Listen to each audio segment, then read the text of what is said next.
Right. Tesla in 2025. Where to begin? Well, let's start with the obvious. This is a car review channel. We're not a political show, so we're going to stick to the cars as much as we can. But obviously, you can't talk about Tesla without talking about the $400 billion elephant in the room that is Elon Musk. He's the front man of the company. You know, he's a big part of the reason why the brand has become a global automotive icon. But since his move into politics, it's fair to say he has become something of a polarizing figure, as borne out by the negative sentiment towards Tesla. This, the brand has, become the subject of vandalism around the world. And, that has been reflected in the sales charts, but the sales decline is due to some other reasons. So you can't pin it all on Elon. There are some more car-related issues, and that's what we're going to dive into, driving this, the updated 2025 Tesla Model Y. So let's check it out. Let's start with the design, because that is one of the problem areas for Tesla, because the old Model Y was, well, it was old. It had basically been unchanged since it first arrived back in 2020. So it was getting older, and Tesla as a brand has succeeded in many ways because they've tried to buck the trend of the car industry.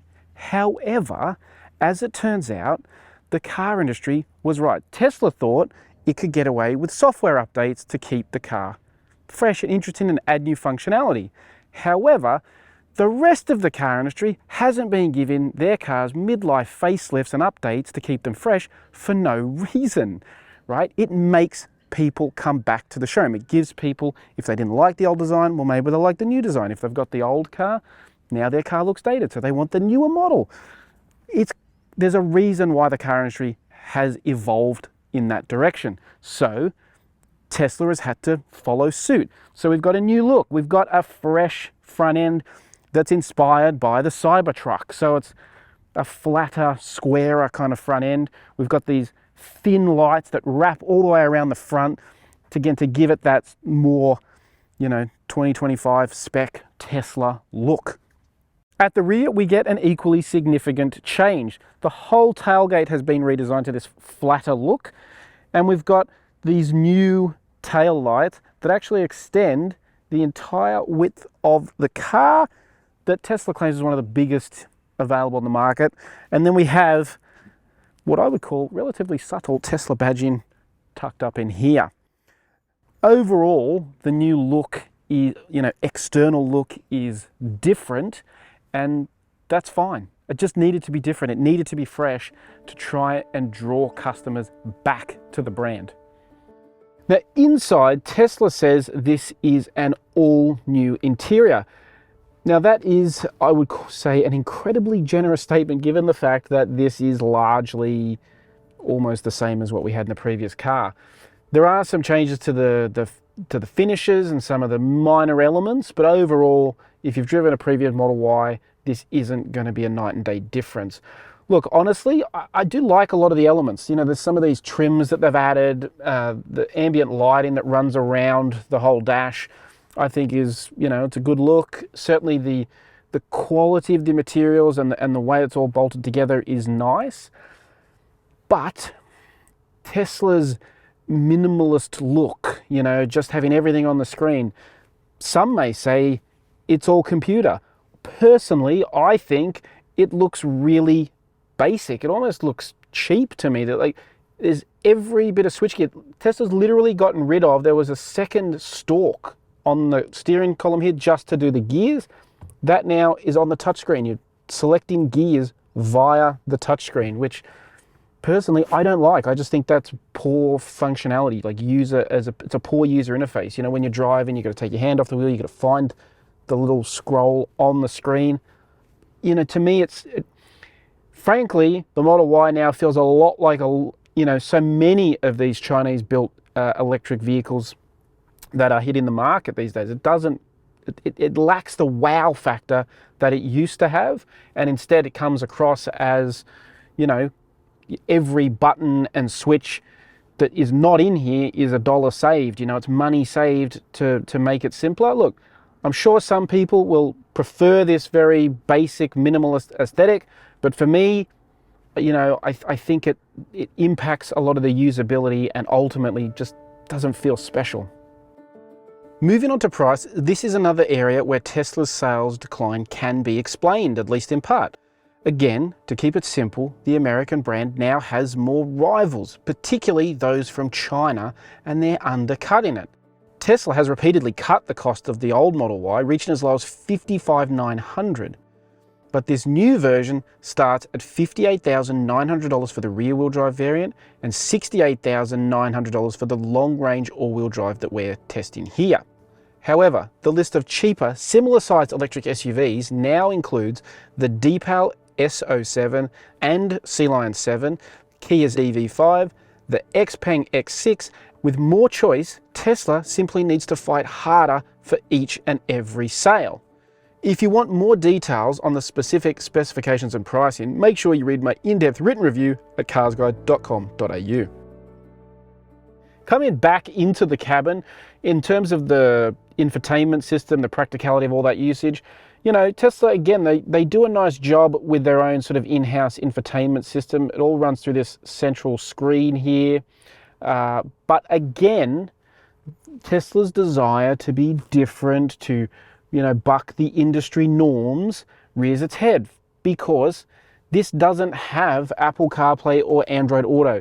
You can only Bluetooth your phone up to it, and then you can do all of your, you know, it's got all the same functionality, but within Tesla's own system. So you know, if you're used to using Apple CarPlay or Android Auto, sorry, that's off the table. You know, the other thing Tesla, you know, prides itself on is, you know, these sort of, you know, Easter eggs, these, you know, like light shows and frankly, you know, fart jokes, which sure, like it's fun for a bit, you know, you can, look, you can put a fire on the screen and that's great, but you know, once you've used it once or twice, personally, when I first started driving Teslas, I thought these things were great. They were a lot of fun. And then within a week, you basically stop using them and they don't really add any value, you know? So, you know, from my point of view, and then in this situation, for example, I don't even know how to get rid of it. So, you know, look, it's fine, but it's just, you know, sometimes I feel like Tesla is trying to sell the sizzle and not the steak, even though it's a good car underneath. It doesn't need all this sizzle. It's actually, you know, from an electric car point of view, it does a very good job. There are positives though. Look, it's not all bad news. The Tesla app, you know, is a handy little piece of functionality. Like it allows you to, you know, unlock and lock the car, you know, so you know whether it's locked. You've got, you can check some of the safety features. You know, it's got the Sentry mode, which we'll talk about later. You can turn the air conditioning on if it's a hot day to keep things cooler. You know, speaking of which, the glass roof, which obviously not ideal for Australia, they've added you know, new coating to the roof to try and keep the cabin cooler. So they have made some really positive changes. And then from a practicality point of view, again, the space, it's quite good for a mid-size SUV. You know, there's decent space in the front, feels quite roomy, there's space in the back. Frankly, I don't fully understand why there is a giant transmission tunnel in an electric vehicle, but it does allow you to have there's a huge deep storage hole. I can, you know, get right down in there. You've got a couple of cup holders, you've got this storage box, it's got a single USB port in it to charge your phone, but you've also got double charging pads up the front in this long range model. So overall, from a practicality point of view, they've done a very nice job in the cabin, you know, and sometimes, you know, the gimmicky stuff you don't need to worry about because the actual quality is quite good. As for the boot, well, it's actually quite spacious. Obviously, the other factor is at the front end, you've got the front trunk, so you've got room at both ends. So it's quite a, you know, practical and spacious mid-size SUV. So again, I can see a part of the appeal. However, you've got this underfloor storage, which is handy, but at the expense of a spare. And I mean, any type of spare. There is not a full size, there's not a temporary spare, there isn't even a puncture repair kit. And that's because Tesla instead offers roadside assistance. So if you get a flat, they will physically bring you a new wheel and tire to stick on, you take your flat and you go get that fixed, and then you obviously got to return your tire. Personally, I think that's fine if you're, in a major metropolitan city and it's, not 2 o'clock in the morning maybe. But, if you're out of town in a remote location, you're going to be waiting hours for something that if you had a spare, you could change in 10 to 15 minutes. So it's another one of those things where Tesla has tried to do something different. Whether it works or not is up to you. Of course, for all the troubles Tesla has been suffering, one area where the brand remains in a strong position is its powertrains and battery technology. Tesla is notoriously cagey when it comes to its power and torque figures, but all indications are the motors haven't been changed dramatically. That means the rear-wheel drive makes 220 kilowatts of power and 420 newton-meters of torque, while the long range wear-in has a theoretical 331 kilowatts and 559 newton-meters. What Tesla has confirmed is the new Model Y is faster, thanks to some updated software, with the rear-wheel drive now a full 1 second quicker 0 to 100, taking just 5.9 seconds, and the long range is 0.2 of a second quicker at 4.8 seconds.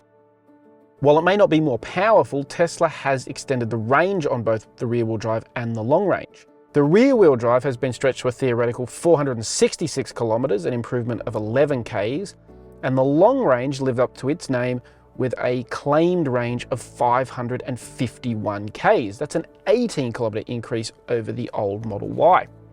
In the real world though, I've noticed quite a dramatic decrease in the battery percentage in what has been relatively limited driving around an urban environment.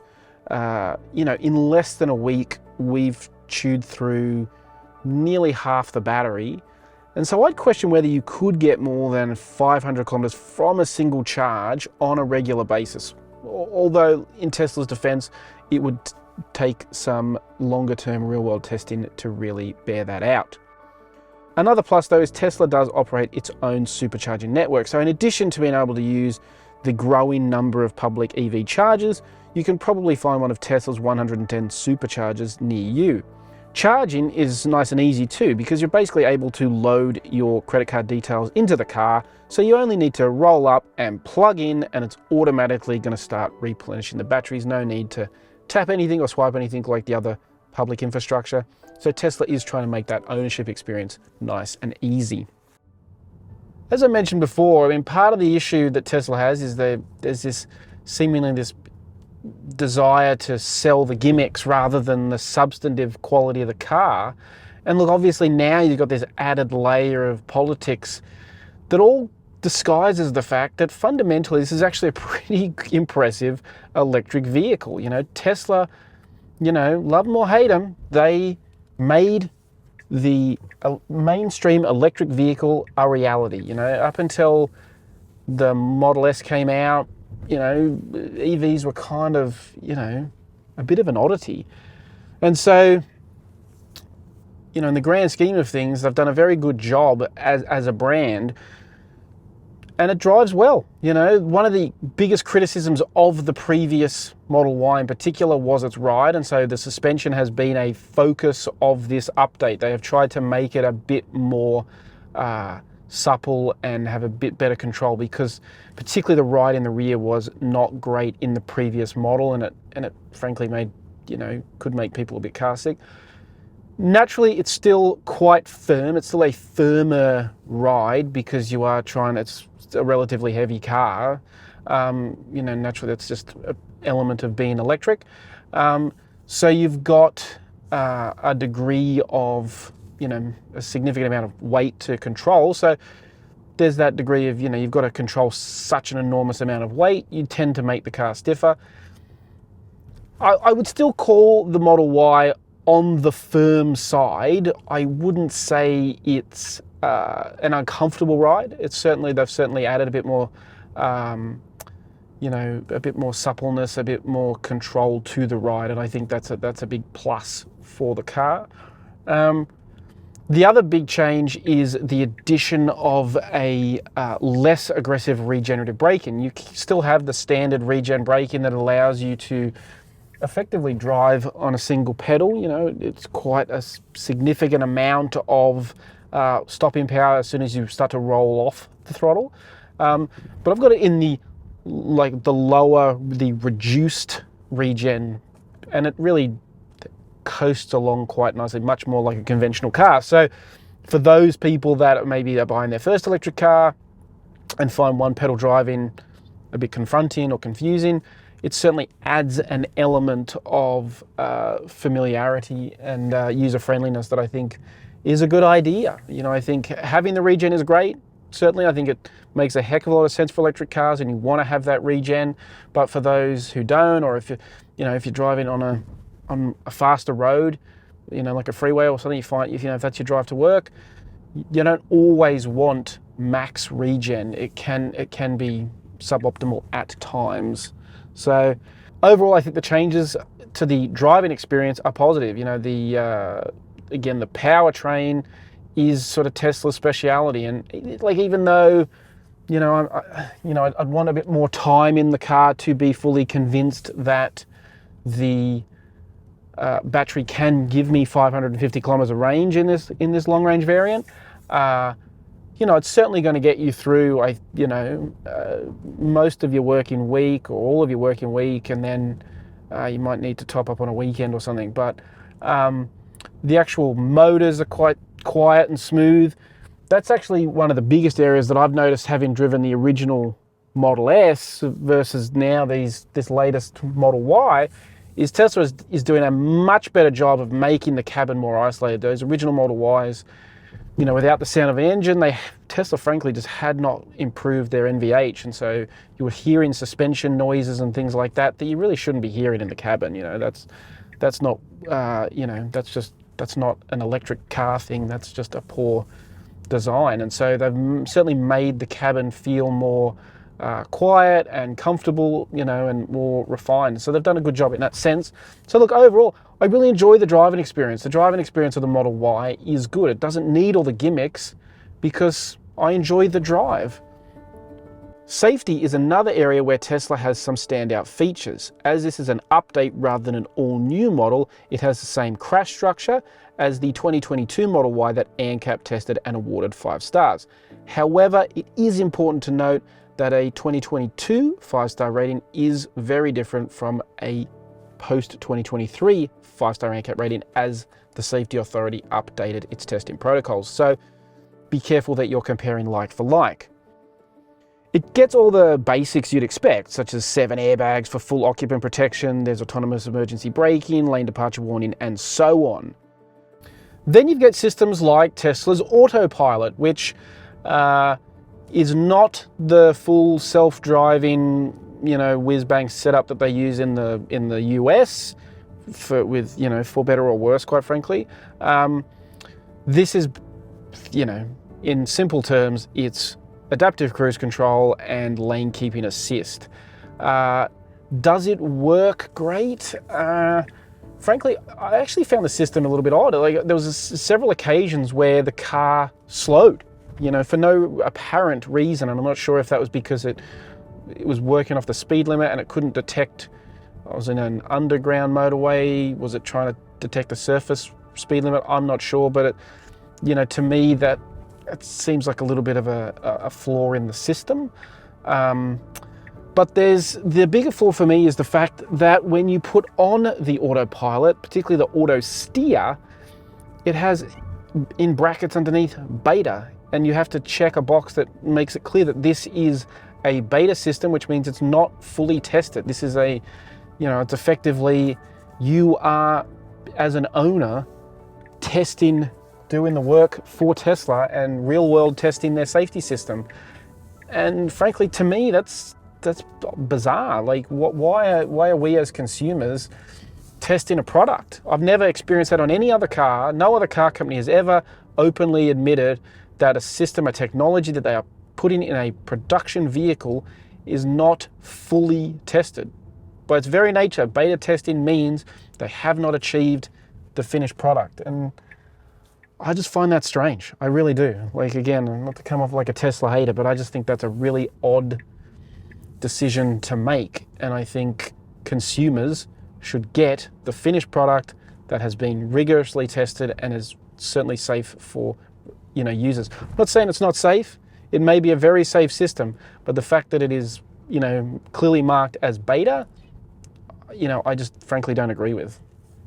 But look, in fairness, there are these other great safety systems. Like, I think the Sentry mode is a fantastic addition to the car. Like, basically Sentry mode, it's a proximity setup that means if the car detects someone is nearby, it activates its external cameras and it starts recording. So, particularly, unfortunately in this day and age, if someone is near your car and you're worried about it, Tesla will alert you and let you know that there's a problem, and you can actually check it on the app. So, if you're sitting in bed and the warning goes off, well, you can check and make sure that your car's all safe and sound. And I think that is actually a really great piece of functionality.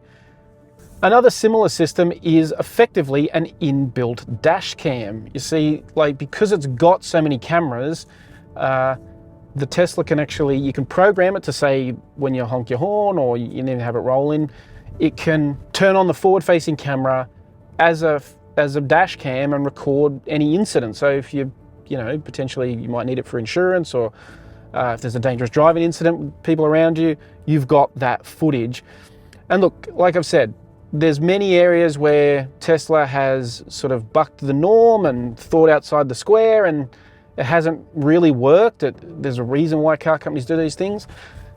Equally, credit where credit is due, Tesla has also, by thinking outside the square, has thought about things like this. They're making use of a camera that's already there, giving it an extra purpose that's actually very useful. So, like I say, credit where credit is due. I think that's a really handy safety feature. As for its ownership credentials, Tesla has a relatively short warranty for the Model Y at just 4 years and 80,000 kilometers. However, the battery and the drive units are covered for 8 years, so you do get a bit more peace of mind if any battery issues will resolve. However, there are different mileages for both the rear-wheel drive and the long-range models, and Tesla says the batteries only need to retain 70% of their performance within that 8-year time frame to be within their limits. Servicing is another non-traditional area for Tesla, where the company not offering any fixed service at intervals, but rather the car will alert you when it feels it needs a service. Naturally, there are less lubricants and other consumables to maintain as you'd find on a petrol-engined SUV, but there are still parts like, obviously, brake fluid and air filters that need to be looked at by a technician. So what's the verdict on this updated Model Y? Has Tesla done enough to arrest its sales slide and get it back charging in the right direction? Well, from an automotive perspective, I would say the answer is a resounding yes. The changes, the fresh looks, the tweaks to the suspension and the other updates have certainly made this Model Y feel newer, fresher and better. It's the non-automotive aspects that make Tesla's chance for sales success far less clear. The brand simply cannot escape Elon Musk's political actions. But the market has changed. There are more rivals now, and every aspect has to be right. So, which side will win out, the automotive or the political? Well, look, honestly, only time will tell. Now, if you want more about this Tesla Model Y, make sure you read my in-depth written review at carsguide.com.au.